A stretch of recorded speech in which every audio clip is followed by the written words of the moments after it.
Hari-hari ini bangsa kita kembali diguncang oleh bencana besar yang menyisakan duka mendalam. Banjir dan longsor dahsyat melanda 3 provinsi di Pulau Sumatera, Aceh, Sumatera Utara, dan Sumatera Barat. Bencana ini menghantam 50 kabupaten kota, menyebabkan 3,3 juta orang terdampak, dan membuat 753 orang meninggal dunia. Sebanyak 2.600 orang luka-luka, 650 masih hilang, dan ribuan keluarga kehilangan rumah, harta, bahkan anggota keluarga mereka. Akses jalan terputus di banyak wilayah, pengungsi kekurangan makanan, air bersih, listrik, dan komunikasi. Di Aceh, bencana ini sudah disebut warga sebagai tsunami kedua. 4 kampung hilang tersapu banjir dan longsor. Bahkan hewan-hewan besar seperti gajah Sumatera ditemukan mati tertimbun lumpur. Di Sumatera Utara, daerah seperti Tapanuli Tengah, Sibolga, Tapanuli Utara, dan Selatan masih sangat sulit dijangkau.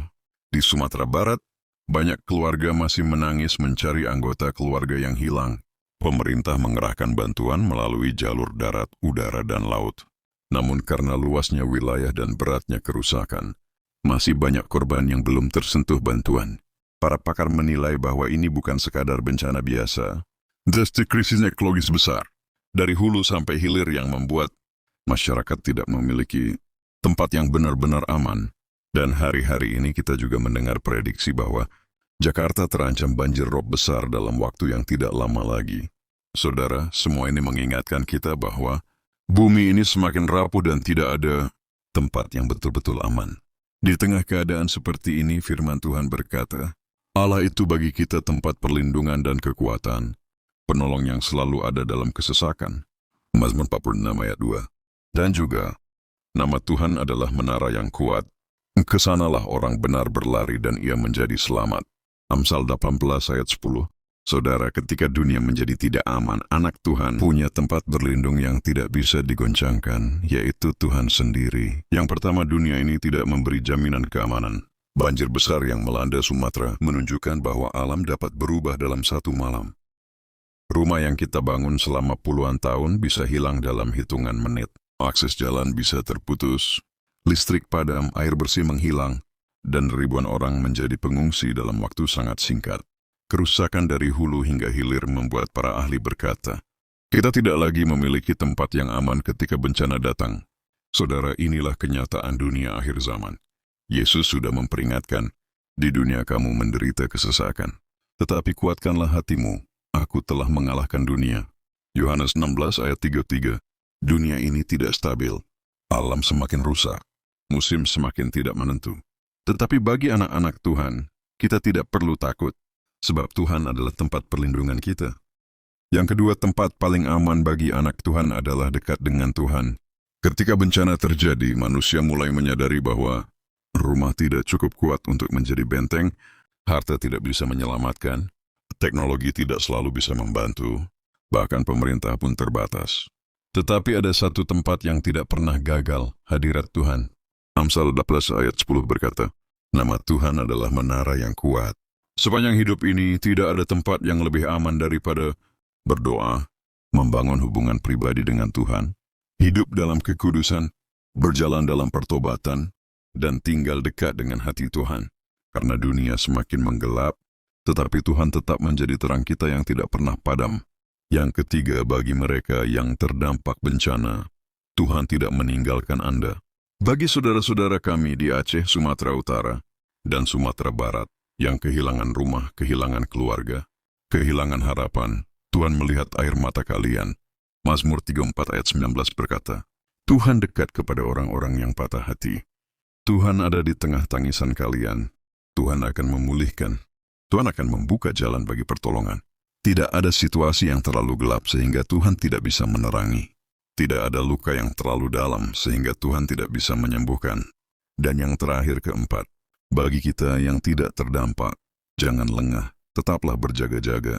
Bencana ini seharusnya menjadi alarm rohani bagi kita. Jika kita masih hidup aman hari ini, itu bukan karena kita kuat, tetapi karena Tuhan memberi kesempatan untuk lebih dekat kepadanya. Mari membangun mezbah doa di rumah, mencari wajah Tuhan setiap hari, hidup dalam pertobatan, dan mempersiapkan diri menghadapi akhir zaman. Sebab satu-satunya tempat aman adalah dekat dengan Tuhan. Dunia mungkin terguncang, tetapi Tuhan tetap menjadi gunung batu yang kokoh. Banjir bisa merusak bumi, tetapi tidak bisa merusak janji Tuhan. Kita tidak tahu apa yang akan terjadi besok, tetapi kita tahu siapa yang memegang hari esok. Mari kita tundukkan kepala dan berdoa.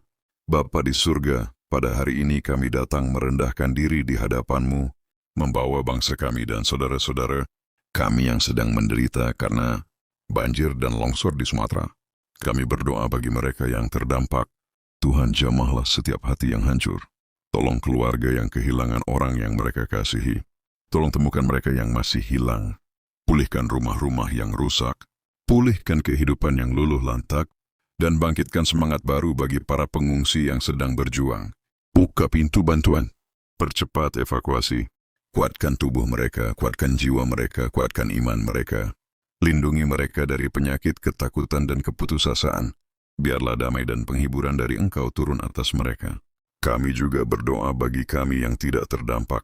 Tuhan, jangan biarkan kami lengah. Ajar kami untuk hidup berjaga-jaga. Bangunlah hubungan kami dengan Engkau semakin dalam. Jadikan kami anak-anak-Mu yang setia, yang mencari Engkau setiap hari. Sebab kami percaya, hanya dekat dengan Tuhan adalah sumber kekuatan, perlindungan dan kedamaian sejati. Kami berdoa bagi bangsa Indonesia. Tuhan, lindungi negeri ini dari bencana-bencana berikutnya. Bentengi kota-kota kami dari banjir rob, dari badai, dari longsor, dari gempa, dan dari kerusakan alam lainnya. Nah, kami memohon agar akhir tahun ini boleh ditutup dengan sukacita, damai sejahtera menuju perayaan Natal yang penuh pengharapan. Jamaah pemerintah kami, berikan hikmat, ketepatan, dan hati yang peduli bagi mereka yang memimpin. Biarlah tangan-Mu melingkupi Indonesia dari Sabang sampai Merauke. Mari kita berdoa-doa Bapa kami. Bapa kami yang di sorga, dikuduskanlah nama-Mu. Datanglah kerajaan-Mu. Jadilah kehendak-Mu di bumi seperti di sorga. Berikanlah kami pada hari ini makanan kami yang secukupnya, dan ampunilah kami akan kesalahan kami. Seperti Ibu kami juga mengampuni orang yang bersalah kepada kami. Dan janganlah membawa kami ke dalam pencobaan, tetapi lepaskanlah kami daripada yang jahat. Karena Engkaulah yang mempunyai kerajaan dan kuasa dan kemuliaan, sampai selama-lamanya. Amin. Mari terima berkat Tuhan. Tuhan memberkati engkau dan melindungi engkau. Tuhan menyinari engkau dengan wajah-Nya dan memberi engkau kasih karunia. Tuhan menghadapkan wajah-Nya kepadamu dan memberi engkau damai sejahtera. Dalam nama Bapa, Anak, dan Roh Kudus. Amin.